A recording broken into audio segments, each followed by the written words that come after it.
and it is time for our very special interview. Pacific Palisades, are you ready? Oh, I think we could do a lot better than that. Are you ready? Ladies and gentlemen, the choreographer of Dirty Dancing, Kenny Ortega, and our star, baby Jennifer Grey.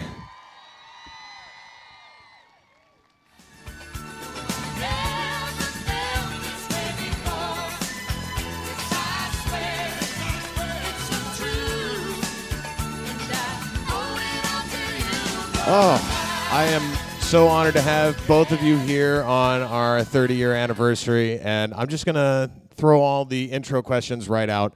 Clearly, this is one of the most memorable, if not the greatest dance film of all time in American history, and I think I've got a couple thousand people who agree with me here. What is it? What is the key that made it last this long? I've got both of you here. Between the two of you, what do you think made it that way? Hold on. Here we go. And there we go. Hello? There it is. Yeah, I would like to jump in, if you don't mind, because I can say this. But as a choreographer and now as a producer and director and choreographer, that one thing from the very start was really clear, and that really set the course for Dirty Dancing every single day. And to this day, I've never worked with an actress that is finer, and that was Jennifer Grey. She set the pace. She found baby so quickly that there was this inspiration that was around all the time, which made all the creativity come a lot faster. Did you feel like you found it that quickly, Jennifer? First of all, that's incredibly generous and completely fallacious. But I will say that I did find baby really quickly because I do think that there are parts that were made for people, and the parts find you, and you find the part, and that part found me. But the thing that was weird about it was almost like, how could someone write a movie that felt so fitting to my journey? And my journey was a story, my life story was very similar to this character that Eleanor Bergstein wrote for me, for us, for all of us, because it's about transformation. Right. And it's about when you go from being a little girl, what it is you are always taking the cues from your parents, Right. to know who your identity is. Right. And I know, it's like, when that you play that game where you're like, warmer, colder, you figure out how to survive in your family. And that's by being who they want you to be. And as you approach your adolescence and coming into your own, you all of a sudden realize, oh, there's more to me than I've identified and that has been rewarded in my family. And I think the thing that is so powerful in this movie, among other things, is that sometimes somebody outside yourself needs to see you as you really are, with a much, much wider palette. Right. And the character of Johnny Castle comes into the reality of this young, privileged, very, very cloistered little girl who knows how to work her family. She knows how to feel like, I'm a good person. Right. I've got my daddy's love. Right. I know how to do that. And this guy comes in and he sees much more of her, and it's a sexual awakening woman from child. And I think that the thing that's so powerful is when any of us are really seen, all of us is really seen. And that is so exciting that all of a sudden I'm more than I thought I was. This guy is helping me. The way he sees me is actually this new version of me, and now my dad's going to be really pissed. It's amazing what somebody who you already look up to sees that in you, because it's that mirror they're holding back that already has Exactly. that credit. When it comes to the chemistry you guys had together as a dance duo, Kenny, did you see it from the start? Was it? But can I just say one Yeah. more thing? Oh, Do you mind? please, please, yeah. Because this is the important thing, is what happens is, I think the most powerful thing for me in this movie is the famous line, "Nobody puts baby in a corner." And can I just ask you guys, have any of you ever felt at any point in your life that you were put in the corner or you allowed yourself to be put in the corner? I don't know anyone who hasn't felt like they didn't have this. And the idea that somebody else is going to say, nobody does that. Not your loving daddy, not this, whoever this culture is. No, you are allowed to be your full self, and I'm going to help you get there, and you're going to jump into my arms in a leap of faith and do your absolute biggest fear. You're going to take it, and who doesn't want that? That's it. Absolutely. I got chills right then, just like I got in the movie when he said it. It's beautiful. I love it. Kenny,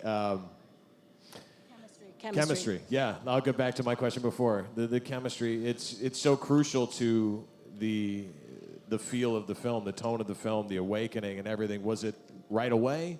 Did it come through nurture? What did you see? It was so befitting to arrive here this afternoon on this 30th anniversary of Dirty Dancing in this heat. Because and Jennifer and I were talking about how every day that we made this movie was sweltering, humid, and there were moments where we were in these old Cub Scout clubhouses in the Blue Ridge Mountains in South Carolina, where we would turn on the music and we would be doing a Dirty Dancing sequence, and then one after the other of our dance ensemble would faint. And so it brought back a lot of memories. We didn't have any cell phones. We didn't have any faxes. We didn't have any way of communicating with anybody outside of the mountain.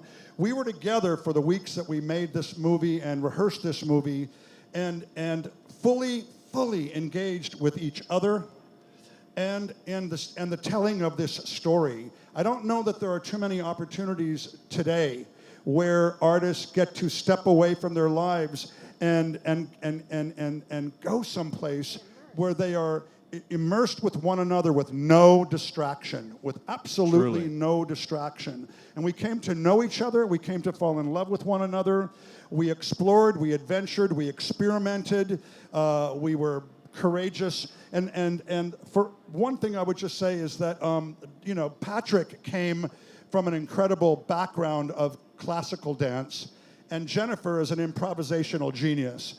And you put those two things together, and the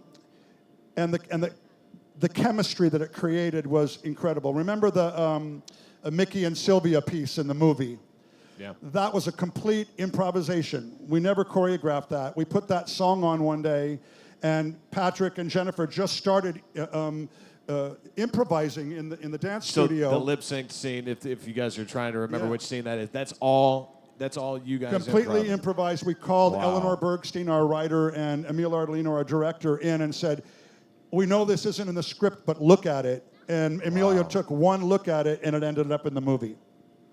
Well, congratulations. That's probably the greatest improv scene in history. That's unbelievable. We don't have much time, but what are some great things that you take away, some moments that you could share with us that really help put a cap on your experience? I know it's hard to do it in a short amount of time because it literally means so much to you, to everybody who's here. Well, I think the idea of what happens, what dance is the medium for the transformation. And I think dance is one of the most powerful things that any of us have access to, and we do too little of it. And I wish we all made it part of our daily life and our social life and our communities, because dance doesn't lie. And you can be a not great dancer and not really know the steps like me.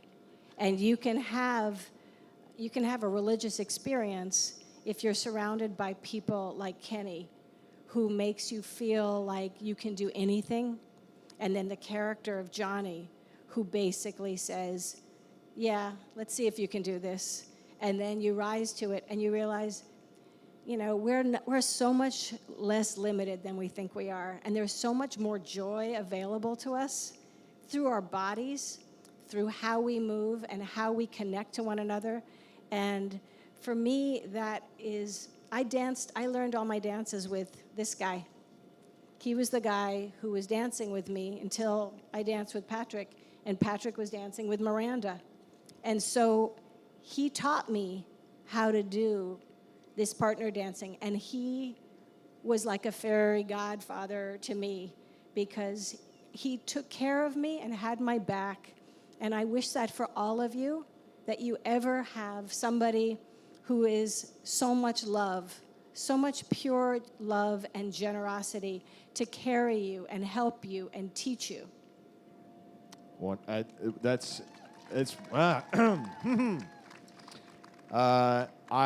as a young male, I probably had a few times, just like you're seeing on the bridge there, that discovery of dance and when nobody's watching. And thank you for doing it while people were watching. Thank you, Heather and Stephen, and What they're doing with just, this street food is thank so you so much cool. for inviting us tonight. Thank you all for coming out here and celebrating the history of this movie with us. Yeah, my takeaway is it's still with me. That this is still here, it still exists, that people are still coming to see this, and that it means something for people 30 years after Emil invited us all to be a part of it. Thanks for sharing in this night with us. Thanks for your help in benefiting the relief fund for Houston, and enjoy Dirty Dancing. We love you, and we're so happy to share 20 this years night from with now, 20 years from now, this will still be the time of my life. Thank you so much. Thank Thank both you, of so everybody. much. Thank you. Jennifer Gray, Kenny Ortega. Let them hear it, everybody.